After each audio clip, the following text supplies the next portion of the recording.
ตีห้ากัน1ตื่นตี41แต่เช้าอีหลีอันนี้กันห่วงดอกข้าวนะได้กินแต่เช้าเนาะแม่นพอระหว่างเราหาก็ตื่นนอนกับข้าวอยู่พูเพื่อเอ็มนะเบิ่งอ๋อตัวอันนั้นไม่เคยกินเท่าเบิ่งสิเอามาให้นี่ที่แรกว่าสิแบ่งไปให้หมดพร้อมปิ้งไก่ว่านนี่ก็แกงชุบหน่อไม้ว่านนี่ก็ได้พากินนี่แหละว่านก็กินอยู่นี่เพราะว่าหมดที่ข้าวบ่ได้บ่แพ้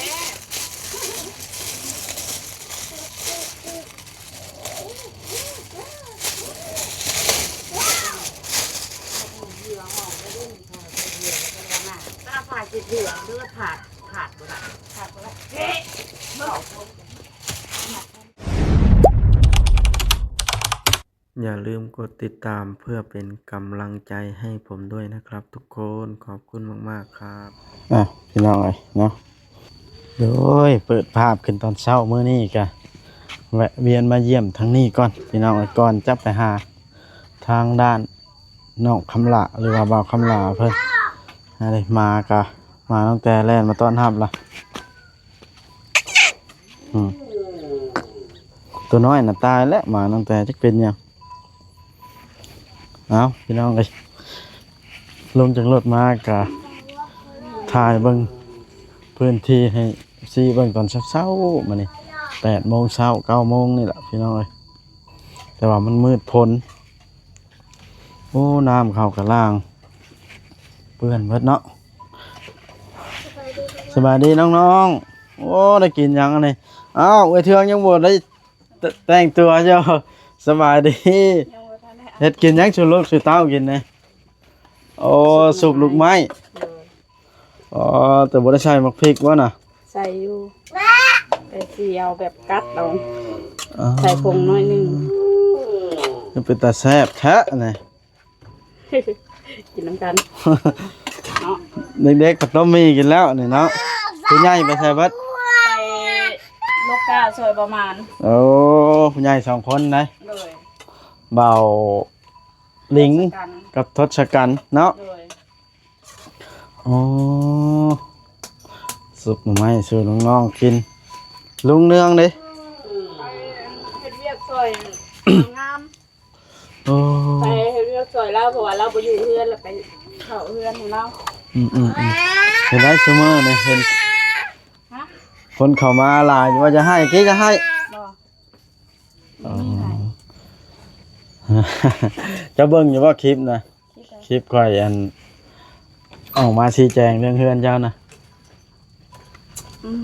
บ่ทำได้เข้าซ้ำหาใจเย็นๆยังช่างไม่อยู่บ่เป็นหยังก็คือเว้าหั่นแหละเนาะอันช่วยคนแต่นั่นก่อนก็ได้บ่เป็นหยังรอถ่ายอยู่เสมอบ่เป็นหยังโอ้ยน้องๆกินมีอันนี้บ่พี่น้องเอ้ยเพิ่นเฮ็ดซุปหน่อไม้กิน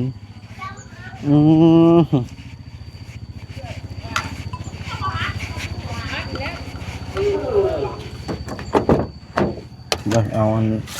ซื้อเป็นไก่มาฝากปลาแก้วสิเอาฝากอัน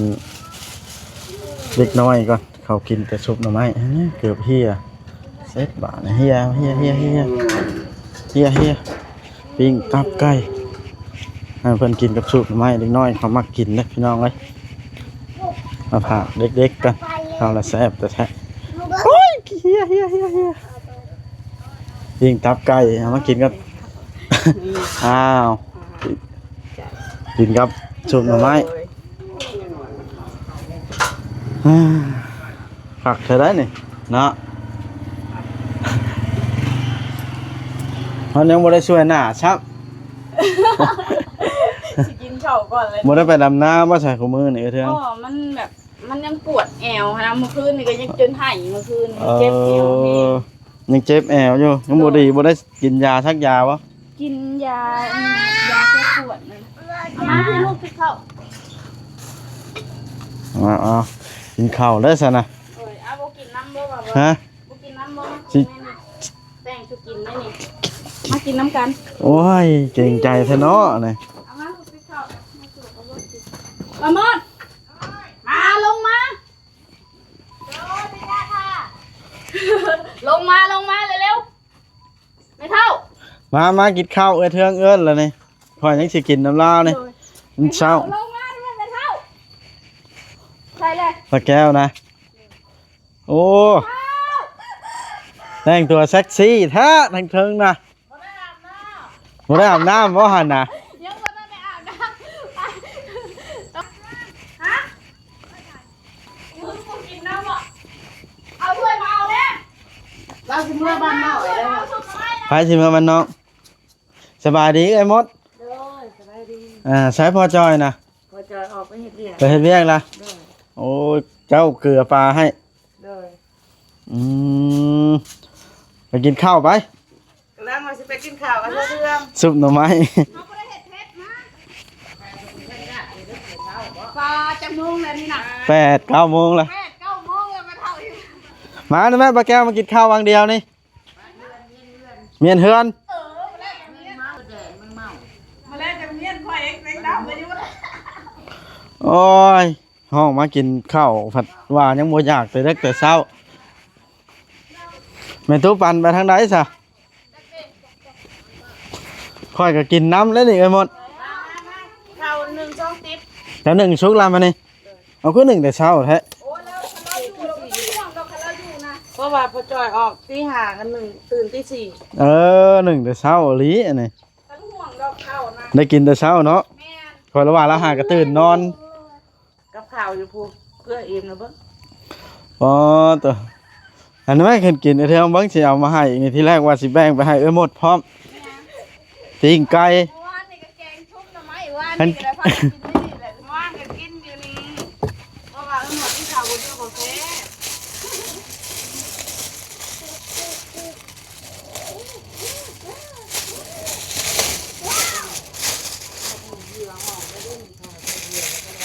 ตาผ่าจิตเหลืองเลือดผาดหมดละขาดหมดละเฮ้ยเมื่อ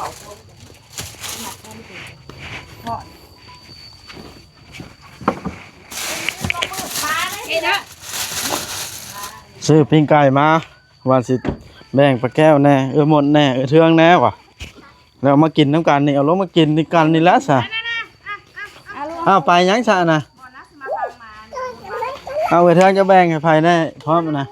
แบ่งให้ไผอ่ะนะแบ่งซุปเท่านึงละกุ้มเบิดบ่ได้นี่โอ้แบ่ง เกลือแป้งนัวของตัวเอง อย่ามัน ใจดีลิเถืองซุปเท่านึงกุ้มเบิดเลยอ่ะคอยก็สิกินน้ำขอยเอาลงมาอีกหมดกันเรามากินอยู่นี่แล้วได้ว่าสิเอาไปปั่นแล้ว กะสร้างมันนะปะคิดมาแล้วนะเจ้าน่ะสร้างมันค่ะ อย่ามันบ่ได้ชนมาพี่ สร้างมันไล่เอา นั่นเลยพี่น้องเอ้ยมาตอนเช้าวัดเทืองเอิ้นกินข้าวก็เลยสิกินน้ำลาวเลยเฮาบ่ทันได้กินพอดีนี่ยังนี้สิเอาไปให้แม่ตุ๊กแก้วพี่น้องเอ้ยเราบ่มีรถออกซื้อดอกก็กินทุกอย่างเฮากระเทินได้มาเยี่ยมแล้วก็เลยซื้อมาแบ่งเราเลยเอิ้นเราบ่มากินปลาแก้วฮะเราอัน กันเพิ่นผ้าอนามัยเลยแม่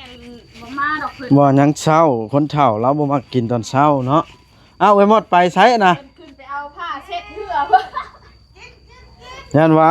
คันว่าค่อยนั่งแล้วบ่อยากกินน้ำค่อยก็สิบ่กินได้นี่ แล้วยังเอาผ้าเช็ด บ่ยันว่า IFC ค่อยบ่ได้ได น้ำมากินที่บักหลานะลูกน้ำมากินที่ไว้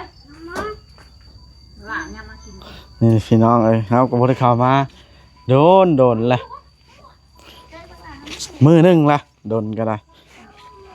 โอ้สำบายมีหมดมาอยู่เฮือนโอ้ยติบข้าวลายแล้วก็ยังเอามาล่ะโหสำบายแล้วมีหมดมาอยู่เฮือนพอมาอยู่พี่แต่หึงแล้ว ไป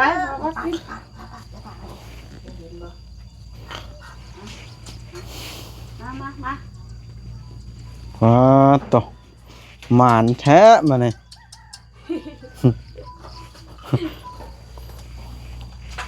เล็กน้อย2 คนนั่นใช่เขากินนะ พวกไปดำนานะไปกินอยู่ ประ พุ่ มาน ณเลี้ยง โอ้เฮ็ดเวียกอยู่พุ่นกินอยู่พุ่นเนาะช่วยเพิ่นแล้วเพิ่นก็เลี้ยงข้าวเลี้ยงน้ำให้ขาล้างมือ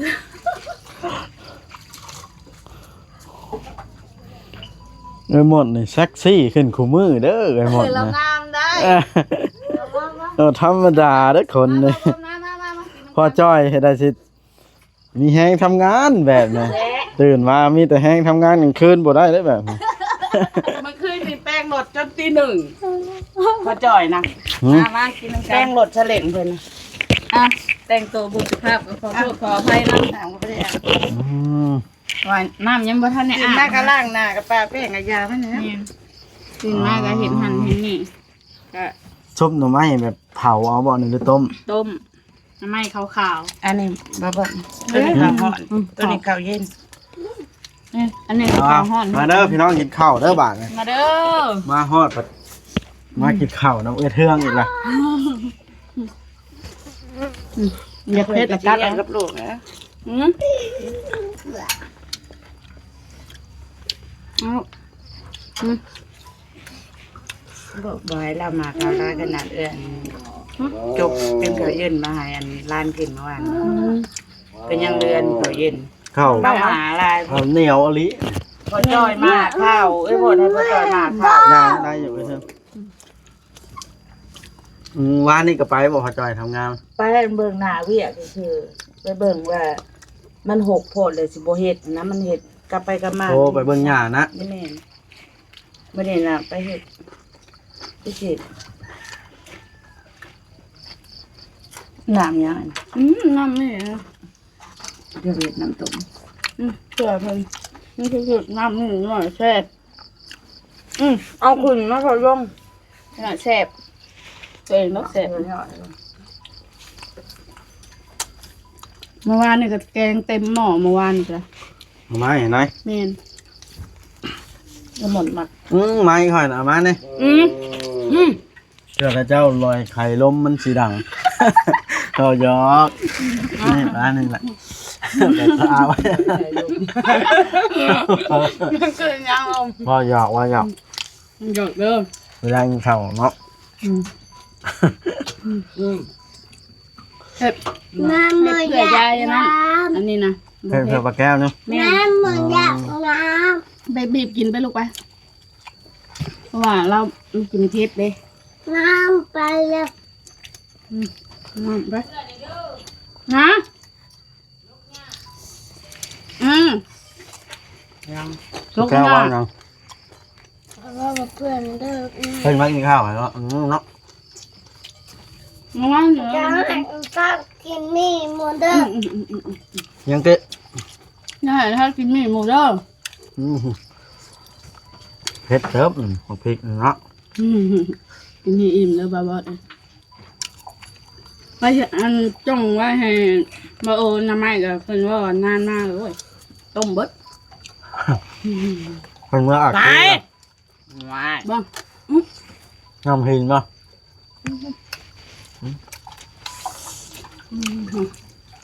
ไปกินบ่ ไปกินบ่เห็นจะหน่อยอีลงไปทะเลแมว อยากกินต่อ น่ายังจางเกลือนั้น กินอ่าน เหนียวอ่ะเนี่ยเอาผ่ามันมา เก่าเตือน จะกินข้าวทั้งนี้ก่อนมันเหนียวแห้งติดมือ เขาจะกินว่า เอาเล่น เพราะว่าล่าบอท่านลูกหนึ่งข้าว เราเอาเยอะแล้วคันเราอยู่เนี่ย หนึ่งกระเดิกเลยบอก แม่น อยู่คนกระเดิกแบบนี้เหรอมา เพราะว่ามันไก่พันธุ์ประจอยเบี้ย อืม มันไก่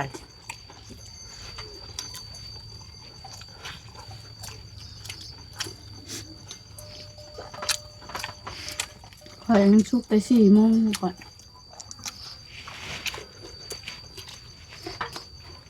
ทางให้จมห่าเนาะ แม่น เพื่อนมัน เต็มเบิดเลย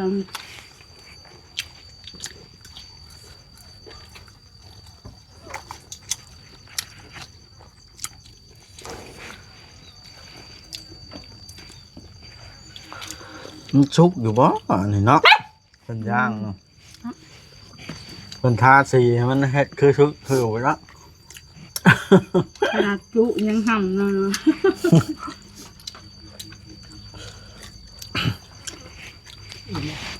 อืมอีเลย จับดูบอกว่า เห็นยังน่ะ มันอิ่มแบบว่า อิ่มละเอาแล้ว น้ำเข่ามันก็กินบ่ได้น่ากินนะน่าหาตะ เป็นยัง ถ้าเรากินบ่ได้ อิ่มตื่นมาหมดก็กินอันขนมไข่แล้วก็นมโอนตินกินเนี่ยกินเขาเป็น ตอนนั้นนั่นอ่ะป่นอันตูดอันนี้แหละชูดูนี่ ตูดไก่ อืม ที่มาห้องตูดห้องกินห้องกดไก่รถ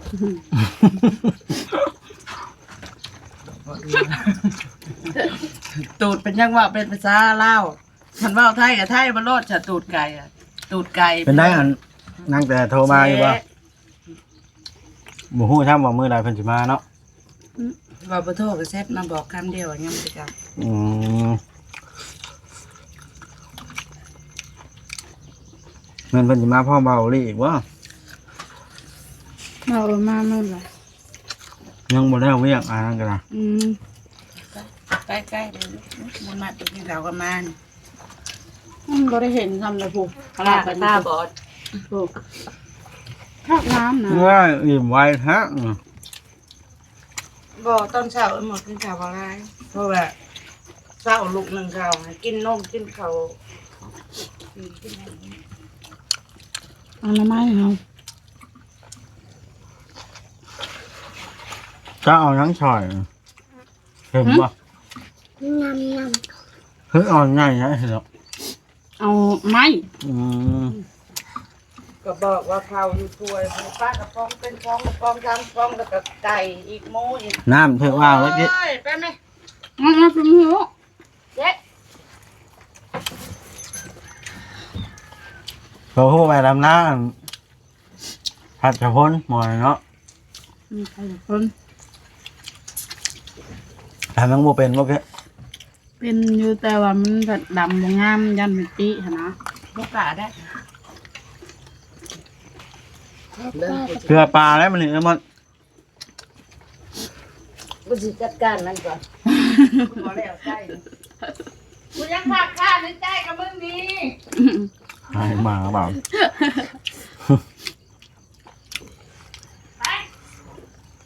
มันก็ออกทางพุ่นสุดผู้เจ้าเพิ่นไปนะป้าถูกไหลไปเอาหอดผูเกลือแม่นรถอนามัยเพิ่น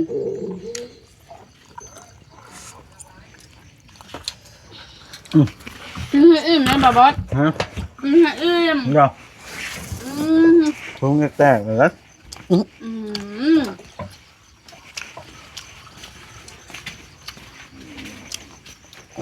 ม คนต้องแห้งเด้อได้น้ำใช่เนาะ เนี่ย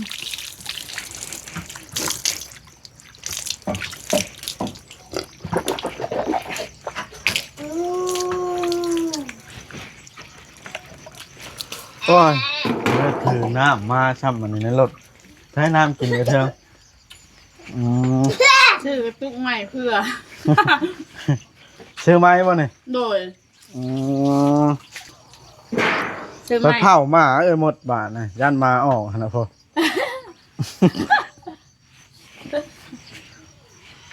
อิ่มบาทนะขอบใจเอ้ยเทิงเด้อ น้อยว่าเป็นยังบาบอส